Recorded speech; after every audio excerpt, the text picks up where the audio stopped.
बिस्मिल्लाहिर्रहमानिर्रहीम। अस्सलाम वालेकुम स्टूडेंट्स। आज के लेक्चर में हम एक्सरसाइज नंबर 7.2 का क्वेश्चन नंबर 9 और 10 सॉल्व करेंगे। ये दोनों बहुत इंपॉर्टेंट क्वेश्चंस हैं, तो स्टूडेंट्स इस पे इंपॉर्टेंट मार्क कर लें। लेक्चर स्टार्ट करने से पहले मेरे चैनल को लाइक और सब्सक्राइब कर दें, बेल आइकन को प्रेस कर दें ताकि हर न्यू आने वाली वीडियो का नोटिफिकेशन आपको मिलता रहे। इसके अलावा अपने तमाम जानने वालों के साथ मेरे चैनल को शेयर भी कर दें। तो स्टार्ट करते हैं। Question number 9 is prove that sum of all binomial coefficients in the expansion of a plus b whole power n is 2 power n, hence or otherwise prove that sum of odd coefficients is 2 power n minus 1। अब हमने यहाँ क्या prove करना है कि अगर binomial theorem को expand करें तो उसके सारे कोएफिशिएंट्स का सम उसको किसके इक्वल आना चाहिए, 2 पावर n के इक्वल आना चाहिए।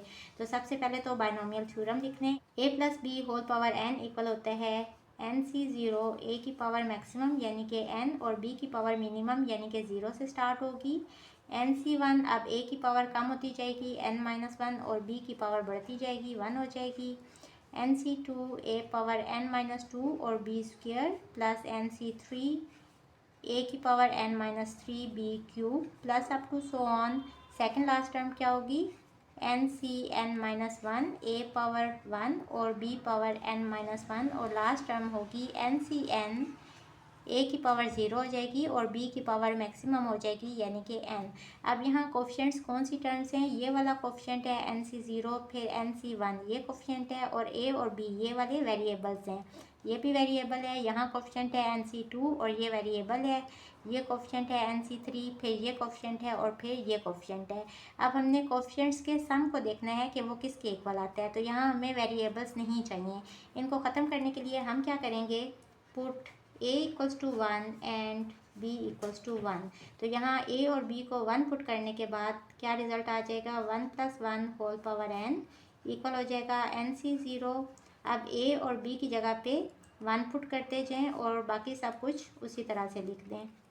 n-1 1 की पावर 1, NC2 1 की पावर n-2 और 1 स्क्वायर प्लस NC3 1 की पावर n-3 और 1 cube plus up to so on plus NCn-1 1 की पावर 1 और यहाँ 1 की पावर n-1 और लास्ट टर्म होगी NCn 1 की पावर 0 और 1 की पावर n।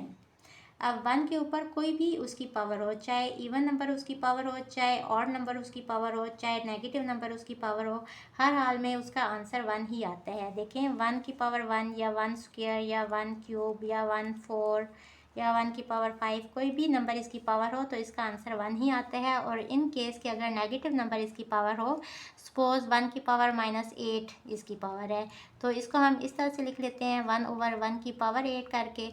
और अब इसको सॉल्व करेंगे तो 1 पावर 8 इज़ अगेन 1, तो 1/1 इज़ अगेन 1, यानी कि इन ऑल केसेस 1 के ऊपर कोई भी नंबर उसकी पावर हो तो उसका आंसर 1 ही आता है। सिंप्लीफाई कर लेंगे, ये हो जाएगा 2 पावर n और यहाँ हो जाएगा NC0।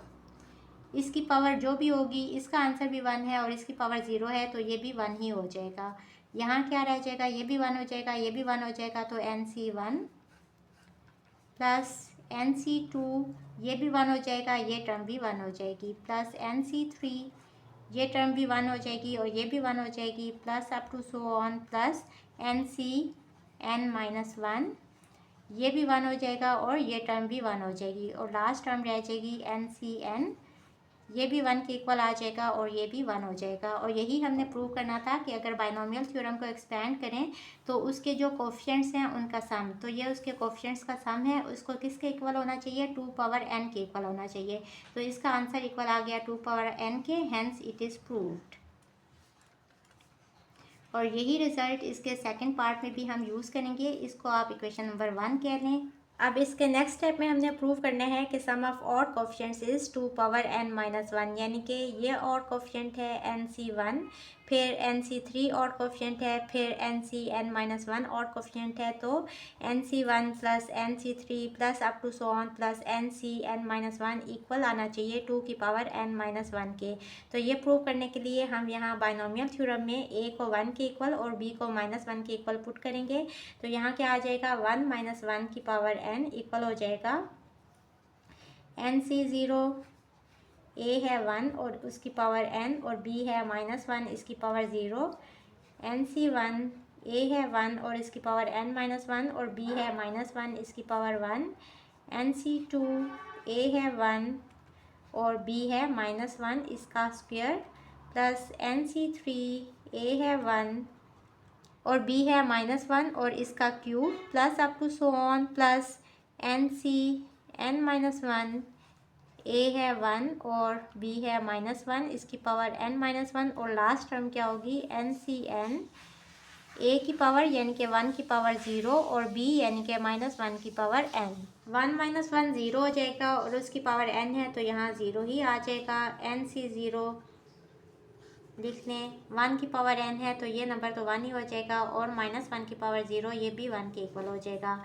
अब यहाँ नेगेटिव नंबर के ऊपर इसकी पावर है ऑड नंबर तो ये नेगेटिव साइन यहाँ पॉजिटिव साइन के साथ मल्टीप्लाई होके यहाँ नेगेटिव साइन हो जाएगा।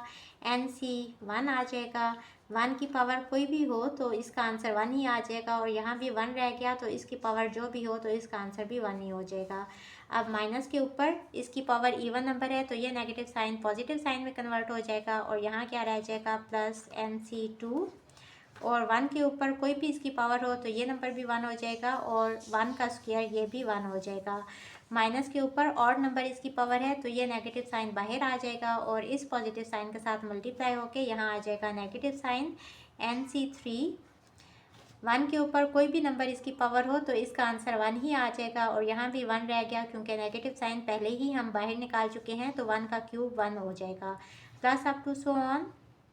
यहाँ क्या हो जाएगा -1 और n-1 और लास्ट टर्म क्या हो जाएगी NCn क्योंकि इनके साथ यहाँ ये भी 1 हो जाएगा ये भी 1 हो जाएगा और यहाँ इनके आंसर्स भी 1 आ जाएंगे और यहाँ से नेगेटिव साइन बाहर आके इस पॉजिटिव साइन के साथ मिलके यहाँ नेगेटिव साइन आ गया। अब यहाँ देखें एक नंबर जो है वो प्लस साइन के साथ है और अगली टर्म नेगेटिव साइन के साथ है तो यहाँ हम क्या करेंगे कि जो टर्म्स नेगेटिव साइन के साथ हैं उसको इस साइड पर ले आएँ तो ये सारी टर्म्स पॉजिटिव साइन के साथ आ जाएंगी यानी कि NC1 प्लस ये NC3 यहाँ आके प्लस NC3 हो जाएगा। अगर मैं इसे नेक्स्ट टर्म लिखूँ तो NC5 होगी plus up to so on और लास्ट टर्म कौन सी होगी ये वाली ये इस साइड पे आके प्लस NCn-1 हो जाएगा और ये इक्वल टू हो जाएगा। अब यहाँ कौन सी टर्म्स रह गई एक ये वाली टर्म NC0 फिर NC2।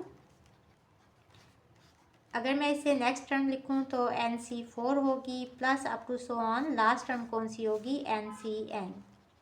इसको इक्वेशन नंबर 2 कह लें। ये इंपॉर्टेंट रिजल्ट है। In the expansion of binomial theorem sum of odd coefficient equal है सम ऑफ इवन कोफिशिएंट के। अब फ्रॉम इक्वेशन 1 हमारे पास क्या है 2 पावर n इक्वल है NC0 plus NC1 plus NC2 plus NC3 plus up to so on plus NCn-1 plus NCn। ये हमने equation number 1 यहाँ दोबारा लिख ली। अब हम क्या करेंगे कि हम यहाँ से इवन और ऑड नंबर्स को अलग कर लेंगे। NC0 इवन वालों को अलग कर लें फिर NC2 plus up to so on last even number ये है NCn और ऑड नंबर्स को भी अलग कर लेंगे। ऑड नंबर कौन से है NC1 प्लस NC2 तो इवन नंबर था तो NC3 ऑड है फिर NC5 ऑड होगा और लास्ट कौन सा ऑड नंबर होगा NCn-1। अब यहाँ हम इवन कोफिशिएंट्स की जगह पे ऑड कोफिशिएंट्स लिख लेंगे फ्रॉम इक्वेशन 2। यहाँ आप लिखें यूजिंग इक्वेशन 2 वी हैव ये हो जाएगा 2 पावर n इक्वल्स टू इस सब की जगह पे यानी इस सब की जगह पे ये लिख लें। और ये हम क्यों कर रहे हैं क्योंकि हमने सम ऑफ ऑड कोफिशिएंट्स फाइंड करना है तो हम इवन कोफिशिएंट्स को ख़त्म करना चाहते हैं। NCn-1 प्लस NC1 NC3 ये सब एज इट इज़ आ जाएगा। अब ब्रैकेट ओपन करके लिख लेंगे 2 पावर n इक्वल हो जाएगा अब यहाँ देखें, अगर मैं इसको a कह लूँ और इसको भी मैं a कह लूँ तो a प्लस a किसके इक्वल हो जाएगा, 2a के इक्वल हो जाएगा। यानी कि ये सारी टर्म्स दो दो दफ़ा आ रही हैं, तो इन सब का 2 कॉमन ले लें और अंदर ये वाली टर्म a की दफ़ा लिख लें। nc1 plus nc3 plus nc5 plus up to so on plus nCn-1। Next step में ये 2 यहाँ ले आएँ, यहाँ आके ये डिवाइड हो जाएगा। 2n/2 की पावर 1 है यहाँ, equals to nc1 plus nc3 plus nc5 plus up to so on plus nCn-1। देखें बेस सेम है तो पावर्स क्या हो जाएंगी, माइनस हो जाएंगी, क्योंकि ये दोनों नंबर्स डिवाइड हो रहे हैं। तो यहाँ हो जाएगा 2 पावर n-1, ये इक्वल आ जाएगा nc1 plus nc3 plus nc5 plus up to so on plus nCn-1। अब यहाँ देखें ये सारे ऑड कोफिशिएंट्स हैं और इनका सम, तो हमने यही प्रूव करना था कि sum of all odd coefficient equal होना चाहिए 2 पावर n-1 के। Hence it is proved. Question number 10 is the sum of coefficients of first three terms in the expansion of a minus 3 over a square whole power n is 559. Find term involving a cube in the expansion. हमने वो वाली term find करनी है जिसमें a cube आ रहा हो। तो इससे मिलते जुलते क्वेश्चन हम क्वेश्चन नंबर 6 में सॉल्व कर चुके हैं, लेकिन वहाँ हमारे पास n की वैल्यू गिवन होती थी, यहाँ n की वैल्यू गिवन नहीं है। तो सबसे पहले तो हम n की वैल्यू फाइंड कर लेंगे और यहाँ n की वैल्यू फाइंड करने के लिए हमारे पास हिंट है कि sum of coefficients of first three terms in the expansion of this. तो हम इसको एक्सपेंड करेंगे और इसके फर्स्ट थ्री टर्म्स के कोफिशिएंट्स लिखेंगे कि वो उनका सम किसके इक्वल होगा, 559 के इक्वल। तो इसको कर लेते हैं, इसको एक्सपेंड करेंगे। nc0 a पावर a, यहाँ a ही है तो इसकी पावर n, और b यहाँ क्या है, -3 ओवर a स्क्वायर। इस चीज़ का ख्याल रखना है कि जब नेगेटिव साइन हो तो b की वैल्यू के साथ ये वाला नेगेटिव साइन हम लिख लेते हैं, और इसकी मिनिमम पावर यानी कि 0। सेकंड टर्म कौन सी होगी, nc1 a की पावर अब कम होगी, n-1 हो जाएगी, और b की पावर बढ़ेगी यानी कि इसकी पावर हो जाएगी 1 प्लस nc2 a की पावर n-2 और b की पावर क्या हो जाएगी 2। और ये हमने 3 टर्म्स लिख ली। अब हम इसको सिंप्लीफाई कर लेते हैं। इसकी पावर 0 1 के इक्वल हो जाएगा। nc0 हमें पता है कि जब नीचे 0 आ रहा हो तो इसका क्या आंसर होता है 1। nc0 का आंसर क्या होता है 1। अगर n की जगह पे कोई भी नंबर हो, सपोज 5 6 10 कोई भी नंबर हो, तो 10c0 उसका आंसर भी 1 के इक्वल आएगा। तो ये 1 हो जाएगा, ये 1 हो जाएगा, यहाँ क्या टर्म रह जाएगी a पावर n, ये नेगेटिव साइन बाहर आ जाएगा, यहाँ नेगेटिव साइन आ जाएगा। nc1 हमें पता है कि जब नीचे 1 आ रहा हो, ऊपर कोई भी नंबर हो, तो इसका क्या आंसर होता है, जो ऊपर नंबर हो वही इसकी वैल्यू आती है। यानी कि अगर 4c1 है तो इस कॉम्बिनेशन का आंसर होगा 4। इसी तरह जो नंबर भी ऊपर हो, अगर नीचे 1 आ रहा हो तो ऊपर वाला नंबर ही इसका आंसर होता है। तो यहाँ इसका आंसर क्या होगा n, और a पावर n-1 और 3 यहाँ साथ में साइड पे लिख लें, 3 पावर 1 3 ही होते हैं, और नीचे क्या है a स्क्वायर। माइनस के ऊपर इवन नंबर इसकी पावर है तो ये पॉजिटिव साइन आ जाएगा, और यहाँ पॉजिटिव साइन ही रहेगा। और इसको सॉल्व कर लें, nc2 ये किसके इक्वल होते हैं, n factorial over 2 factorial into n-2 factorial. यहाँ a की पावर n-2 है, 3 स्क्वायर इज़ 9, वो यहाँ साथ में लिख लें, और नीचे क्या हो जाएगा a की पावर 2 और उसका स्क्वायर, तो 2 2 ज़ा 4, a की पावर 4 नीचे आ जाएगा। इसको थोड़ा सा और सिंप्लीफाई कर लेते हैं, a पावर n-3n और a की पावर बेस सेम है तो पावर्स इनकी नीचे है a स्क्वायर, तो ये ऊपर आके -2 हो जाएगा, यानी कि n-1 और -2 हो जाएगा, +9। और n फैक्टोरियल को मैं इस तरह से लिख लूँगी, n into n-1 into n-2, और इसके साथ फैक्टोरियल डाल देते हैं। हमें पता है कि सपोज़ अगर आपके पास है 8 फैक्टोरियल, इसको हम इस तरह से लिख सकते हैं ना, अगर नीचे है सपोज 6 फैक्टोरियल, तो इसको हम लिख लेंगे 8 into 7 into 6 into 5 into 4 into 3 into 2 into 1, तो 6 और अप टू सो ऑन उसको मैं 6 फैक्टोरियल कर लूँगी, और नीचे भी 6 फैक्टोरियल, तो ये इससे कट जाएगा और यहाँ ऊपर 2 टर्म्स रह जाएंगे। अब यहाँ भी मैंने यही किया है। n से छोटे वाली टर्म कौन सी है, n-1, यानी कि इससे 1 कम, और इससे 2 कम, इससे सेकेंड वाली टर्म हो जाएगी, तो n इंटू n-1 और इंटू n-2 फैक्टोरियल, और नीचे 2 फैक्टोरियल और n माइनस 2 फैक्टोरियल, ये इससे कट जाएगा और इनको हम इकट्ठा करके लिख लेंगे a की पावर n माइनस 1 और ये 4 ऊपर जाके हो जाएगा -4। ये हो जाएगा a पावर n और यहाँ इसको सिंप्लीफाई कर लें -3n और a की पावर कितनी हो जाएगी n माइनस 3 और प्लस यहाँ 9/2 फैक्टोरियल 2 ही होता है तो 9/2 और n माइनस 1 और साथ में क्या हो जाएगा a की पावर n माइनस 5। अब हमें क्वेश्चन में क्या गिवन है कि फर्स्ट 3 कोफिशिएंट्स का sum, as we know that it is given from question. आप लिख लें कि क्वेश्चन में क्या गिवन है कि sum of first 3 coefficients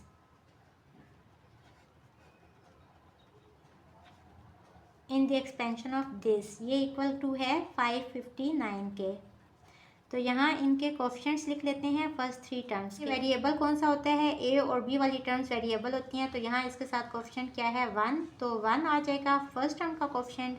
second term का कोफिशिएंट क्या होगा, ये वेरिएबल है a की पावर n माइनस 3, तो कोफिशिएंट क्या है -3n और यहाँ कोफिशिएंट क्या होगा +9n इंटू n माइनस 1/2 और ये वेरिएबल था तो इसको हमने छोड़ दिया। इन सब का सम किसके इक्वल है 559 के इक्वल है। अब हम इसको सिंप्लीफाई करेंगे, हमें क्या चाहिए n की वैल्यू चाहिए। सबसे पहले तो यहाँ एलसीएम ले लेंगे, एलसीएम सेम करने के लिए यहाँ नीचे 1 है तो इसको भी 2 से मल्टीप्लाई करेंगे और ऊपर भी 2 से मल्टीप्लाई करेंगे। 2 एलसीएम ले लेंगे, यहाँ हो जाएगा 2 1 ज़ा 2 -3 2 ज़ा 6n और यहाँ 9n को अंदर मल्टीप्लाई कर लें 9n² और -9n इक्वल्स टू 559। यहाँ क्रॉस मल्टीप्लिकेशन होगी, 2 यहाँ आके मल्टीप्लाई हो जाएगा और यहाँ क्या रह जाएगा 9n² सबसे पहले लिख लें -6n and -9n is -15n और +2, ये इक्वल आ जाएगा 559 इंटू 2 इज़ 1118। अब यहाँ से इसको भी इस साइड पे ले आए, ये हो जाएगा 9n² -15n +2 -1118 इक्वल्स टू 0।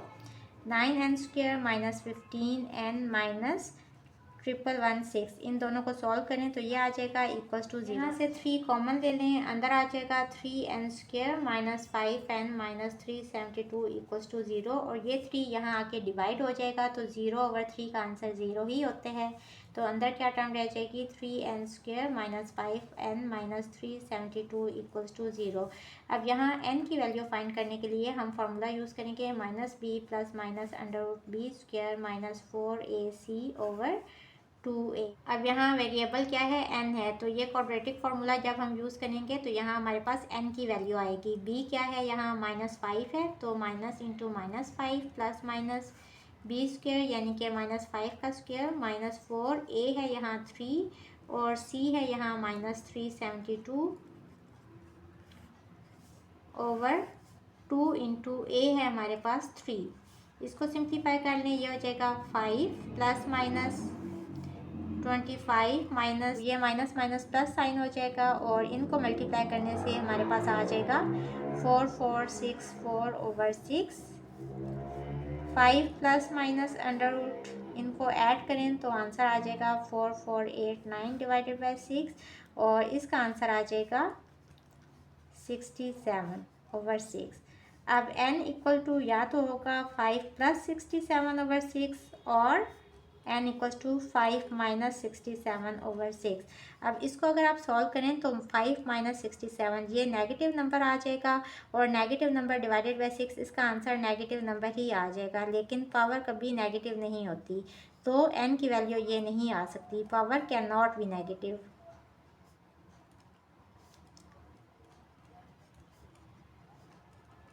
तो इसको सॉल्व करेंगे और यही हमारे पास n की वैल्यू आ जाएगी। 5 + 67 इज़ 72 एंड 72/6 इज़ 12। अब हमारे पास n की वैल्यू आ गई 12। a - 3/a² पावर थी n, तो अब यहाँ पावर क्या आ गई, पावर आ गई 12। तो अब यहाँ पावर 12 है तो हम TR+1 वाला फार्मूला यूज़ करेंगे एक्सपेंशन का, ये हो जाएगा NCR a power n - r b power r। तो यहाँ 12CR। अब बिल्कुल क्वेश्चन नंबर 6 की तरह हम इसको सॉल्व करेंगे और हमने यहाँ अब R फाइंड करना है। A की पावर 12 माइनस R और यहाँ A ही है और B क्या है -3/A² और इसकी पावर क्या है R। 12CR A की पावर 12 माइनस R और ये क्या है A की पावर 2R, तो ये ऊपर आके -2R हो जाएगी और यहाँ बाकी क्या रह जाएगा -3 और इसकी पावर R। अब यहाँ देखें हमें A क्यूब चाहिए था, वो वाली हमें टर्म चाहिए थी जिसमें A क्यूब इन्वॉल्व हो, तो इसको हम इक्वल कर देंगे A क्यूब के, तो ये हो जाएगा 12 minus R minus 2R equal to 3। तो यहाँ हो जाएगा 12 माइनस 3R इक्वल्स टू 3। इस 3 को यहाँ ले आए, 12 माइनस 3 इक्वल्स टू 3R, ये हो जाएगा 9 और यहाँ से R equals to 9/3 which is equals to 3। तो यहाँ हम R को 3 पुट करेंगे, यहाँ क्या है 12 माइनस R माइनस 2R, तो ये है 12 minus 3R। TR plus 1 12CR A की पावर 12 माइनस 3R और -3 की पावर R। अब हमारे पास R की वैल्यू भी आ गई, तो यहाँ हम R की जगह पे 3 लगा देंगे, ये हो जाएगा 12C3 और यहाँ 3 + 1 हो जाएगा और 12 माइनस 3 इंटू 3, यहाँ 3 होगा और -3 की पावर है 3, तो ये नेगेटिव साइन बाहर लिख लें और 12C3 इज़ 220 और यहाँ 3 3 ज़ा 9, तो 12 माइनस 9 इज़ A क्यूब आ गया और यहाँ 3 की पावर 3 इज़ 27। 3 + 1 इज़ 4, तो यहाँ फोर्थ टर्म यानी कि T4 आ गई इक्वल्स टू -220 इंटू 27 इज़ 5940 और साथ में A क्यूब। तो ये हमने वो वाली टर्म फाइंड कर ली जिसमें वेरिएबल A क्यूब इन्वॉल्व था। So this is our answer. Hopefully students आपको आज की लेक्चर की समझ आ गई होगी। अगर आप मेरे चैनल पर नए हैं तो मेरी वीडियोस को लाइक करें, सब्सक्राइब करें, बेल आइकन को प्रेस कर दें। इसके साथ ही मुझे दें इजाज़त। अल्लाह हाफिज़।